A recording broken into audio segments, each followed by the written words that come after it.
आजादी के समय से देश के इतिहास में 3 नेताओं की मौत की पहेलियां बनी हुई है।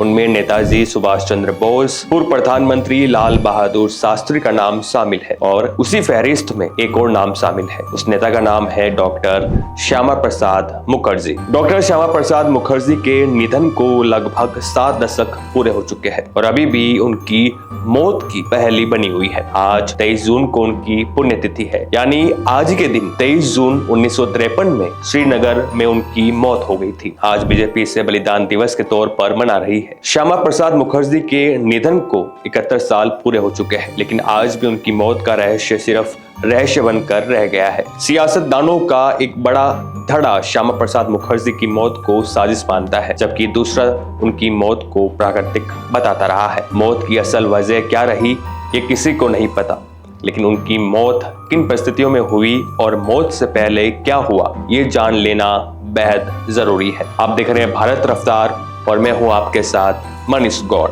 23 जून 1953 को जनसंघ के संस्थापक और कांग्रेस के पूर्व अध्यक्ष डॉक्टर श्यामा प्रसाद मुखर्जी की रहस्यमयी परिस्थितियों में मौत हो गई थी। मौत प्राकृतिक थी या फिर इसके पीछे कोई साजिश, ये समझने के लिए एक बार फिर हम आपको इतिहास के उस कालखंड में ले जाएंगे जहां पहुंचकर आप ये खुद तय कर सकेंगे। श्यामा प्रसाद मुखर्जी को जनसंघ के संस्थापक और कांग्रेस अध्यक्ष के अलावा जम्मू कश्मीर में अनुच्छेद 370 का मुखर विरोधी होने के नाते भी जाना जाता है।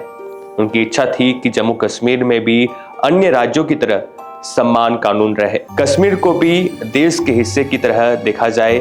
श्यामा प्रसाद मुखर्जी ने नेहरू सरकार पर तुष्टीकरण का आरोप लगाते हुए कहा था कि इस देश में 2 विधान, 2 निशान और 2 प्रधान नहीं चलेंगे। इसी विरोध के चलते नेहरू कैबिनेट में शामिल श्यामा प्रसाद मुखर्जी ने त्याग पत्र देने के बाद वे कश्मीर के लिए निकल पड़े। मुखर्जी कश्मीर कूच के जरिए जवाहरलाल नेहरू की नीतियों को चुनौती दे रहे थे। उनका सवाल था कि अपने ही देश के एक हिस्से में जाने के लिए इजाजत की जरूरत क्यों पड़ती है, लेकिन 11 मई 1953 को कश्मीर में एंट्री करते ही उन्हें गिरफ्तार कर लिया गया था। उस समय वहां शेख अब्दुल्ला की सरकार थी।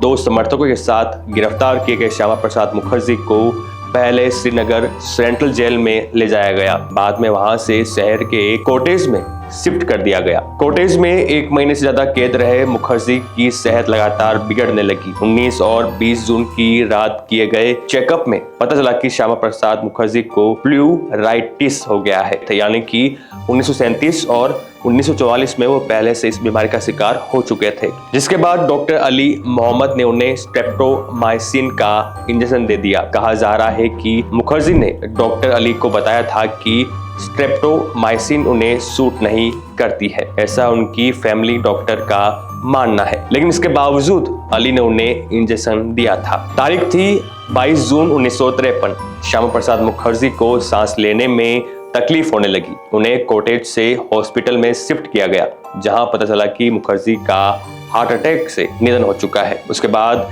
23 जून की तड़के राज्य सरकार ने उनके निधन की घोषणा कर दी। इलाज के दौरान मुखर्जी की नर्स रही राज दुलारी टीकू ने कहा कि सांस लेने में तकलीफ से जूझ रहे मुखर्जी ने डॉक्टर जगन्नाथ जुत्सी को बुलाया था। जुत्सी ने नाजुक हालत देखते हुए डॉक्टर अली को तलब किया था। डॉक्टर श्यामा प्रसाद मुखर्जी की हिरासत में हुई मौत से पूरे देश में हंगामा मच गया। राजनीति और समाज से जुड़े कई सियासतदानों ने मौत की निष्पक्ष जांच की मांग की। श्यामा प्रसाद मुखर्जी की मां जोगमाया देवी ने भी पंडित नेहरू को पत्र लिखकर जांच का आग्रह किया, लेकिन पंडित जवाहरलाल नेहरू ने उन्हें जवाब में लिखा कि मुखर्जी की मौत प्राकृतिक थी, ऐसा कोई कारण नहीं है कि जांच कराई जाए। श्यामा प्रसाद मुखर्जी की मौत के बाद कई तरह के सवाल खड़े हो गए। पहला सवाल ये कि उन्हें श्रीनगर जेल में ट्रांसफर कर कॉटेज में क्यों कैद रखा गया था। दूसरा ये कि मुखर्जी करीब 1 महीने तक बीमार रहे, उन्हें पहले अस्पताल में क्यों भर्ती नहीं कराया गया। तीसरा और सबसे बड़ा सवाल कि डॉक्टर अली मोहम्मद ने उन्हें आपत्ति के बाद भी स्ट्रेप्टोमाइसिन क्यों दी, उसका इंजेक्शन क्यों लगाया। ये सवाल शायद सवाल ही रहेंगे, क्योंकि मुखर्जी की मौत को एक लंबा अरसा हो चुका है। आज उनकी मौत को 71 साल हो चुके हैं और एक सवाल अभी भी सवाल बना हुआ है कि आखिर उनकी मौत कैसे हुई थी।